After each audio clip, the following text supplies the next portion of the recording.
Hi, welcome to another episode of Montana Shares, your opportunity to find out about the nonprofits that make our state so great and other variations like today. I'm your host, Bill Crane, and we have Mike Manion from the State Employees Charitable Giving Campaign here. Hi, Mike. Bill, thanks for having me. So normally we talk to nonprofits. This time we're looking at the other half of the equation, sort of one of the biggest fundraisers in the state for nonprofits. So tell us about the State Employees Charitable Giving Campaign. You bet. State Employees Charitable Giving Campaign was initially formed in 1991.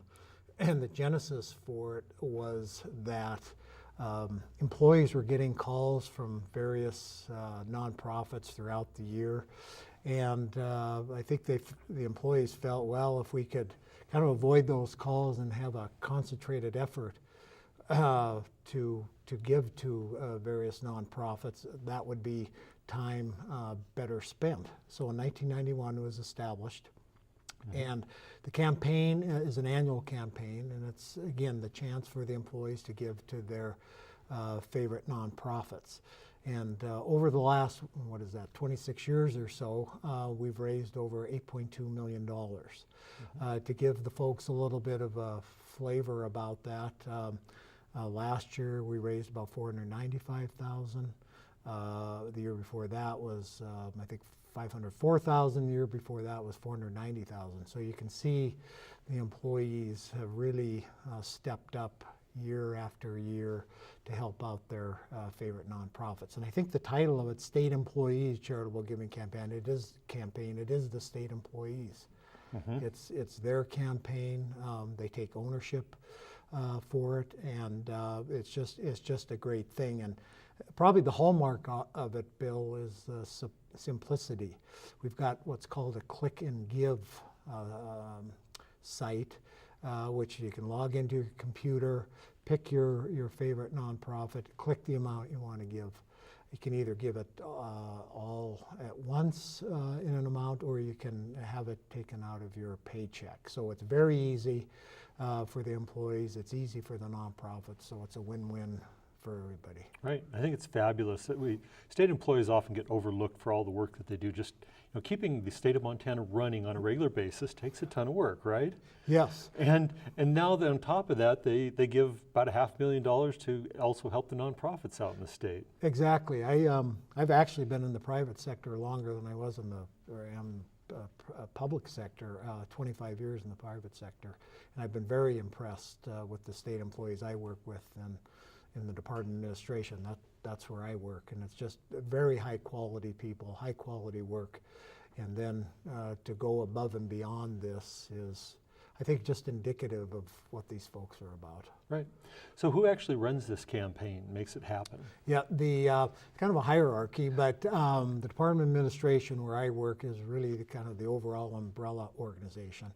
And we like to say the Department of Administration is the backbone of state government because we provide services for other agencies like architecture and engineering services, risk management service, accounting services, financial services, those kinds of things.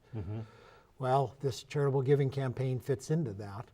But then we kind of delegate that duty to what's called the Advisory Council, State Employee Charitable Giving Campaign Advisory Council.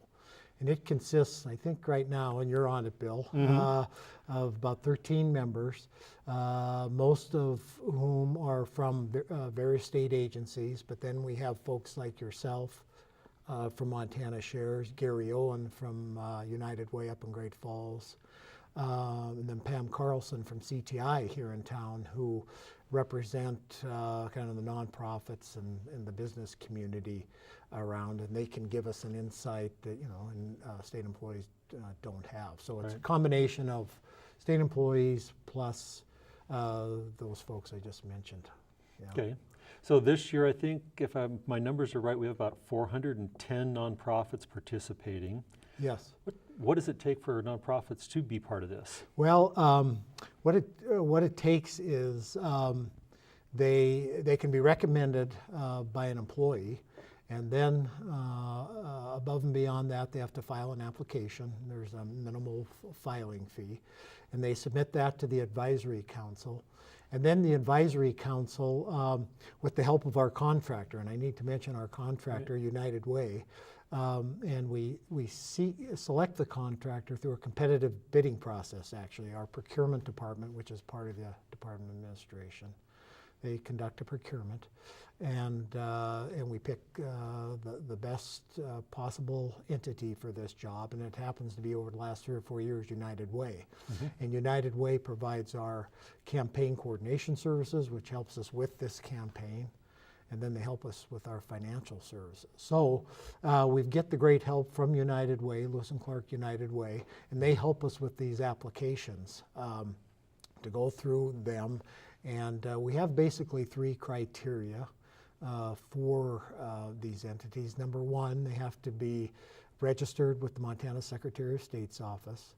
They then have to have received a determination letter from the IRS that they're basically a 501c3 corporation or entity.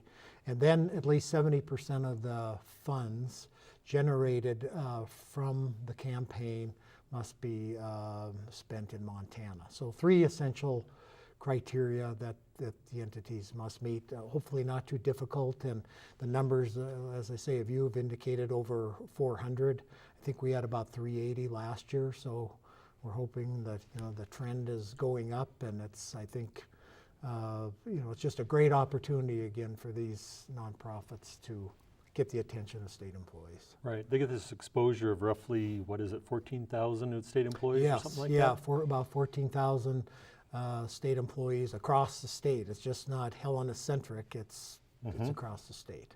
Right, and that was going to be sort of my next question is, do you have to be in Helena? But no, you don't have to be in Helena. And in fact, over the recent years, we've kind of expanded our outreach to employees throughout the state. And I'll give you a couple of examples.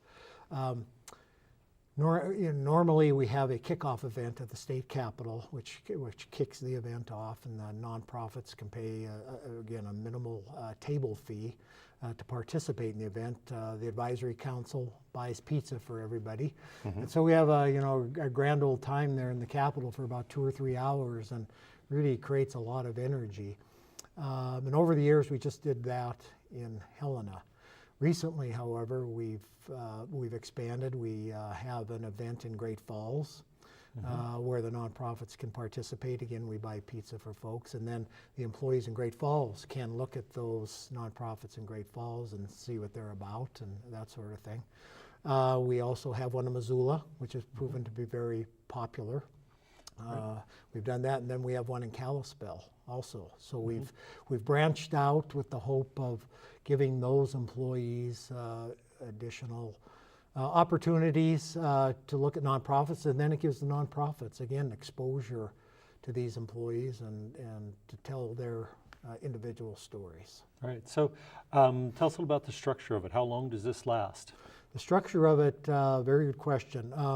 Like I say, it's an annual opportunity for employees to give, and it typically lasts, like this year, it'll be from September 25th through November 3rd.